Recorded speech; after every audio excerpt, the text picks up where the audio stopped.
નમસ્કાર વિદ્યાર્થી મિત્રો, તમારું હાર્દિક સ્વાગત છે એજ્યુકેશન ઇન ગુજરાતી ચેનલ પર. આજનો આપણો વિષય છે ધોરણ 6 વિષય સંસ્કૃત. તેમાં આપણે જોઈએ ચેપ્ટર નંબર 9 સમય.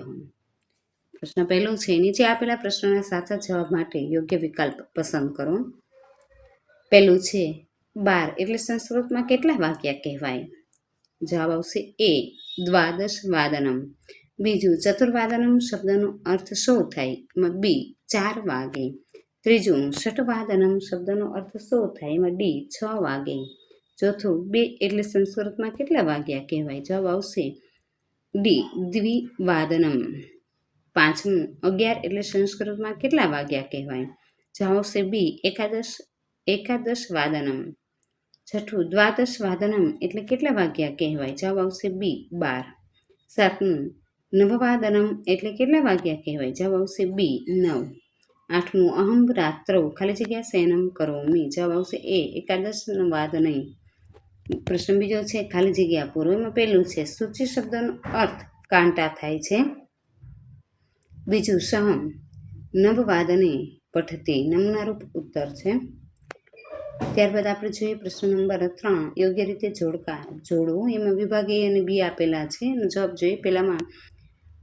પહેલામાં આવશે બી સપ્તવાદનમ, બીજામાં આવશે ડી ષટવાદનમ, ત્રીજામાં આવશે એ ચતુર્વાદનમ, ચોથામાં આવશે ઈ અષ્ટવાદનમ અને પાંચમામાં આવશે સી પંચવાદનમ. બીજું કોષ્ટક છે સંખ્યાવાચક શબ્દ અને સમયવાચક શબ્દ. એમાં પહેલામાં આવશે બી એકવાદનમ, બીજામાં આવશે એ દ્વિવાદનમ, ત્રીજામાં આવશે ઈ ત્રિવાદનમ, ચોથામાં આવશે સી ચતુર્વાદનમ અને પાંચમામાં આવશે ડી ષટવાદનમ. પ્રશ્ન નંબર 4 છે, નીચે આપેલા પ્રશ્નોનો ગુજરાતીમાં ઉત્તર આપો. પહેલું, એસા ઘટી અસ્થિ એટલે શું? એસા ઘટી અસ્થિ એટલે આ ઘડિયાળ છે. બીજું, અધુના કહ સમય શું અર્થ થાય છે? અધુના કહ સમય એટલે અત્યારે કેટલો સમય થયો છે. ત્રીજું, વાદનમ એટલે વાગ્યા. ચોથું, કહ સમય એટલે શું? કહ સમય એટલે કેટલો સમય એવો થાય છે. પાંચમું, ઘડિયાળના કાંટા દોરી સમય દર્શાવવું. ત્રિવાદનમ સપ્તવાદનમ. જુઓ અને સમય સંસ્કૃત શબ્દ અને અંકમાં લખો.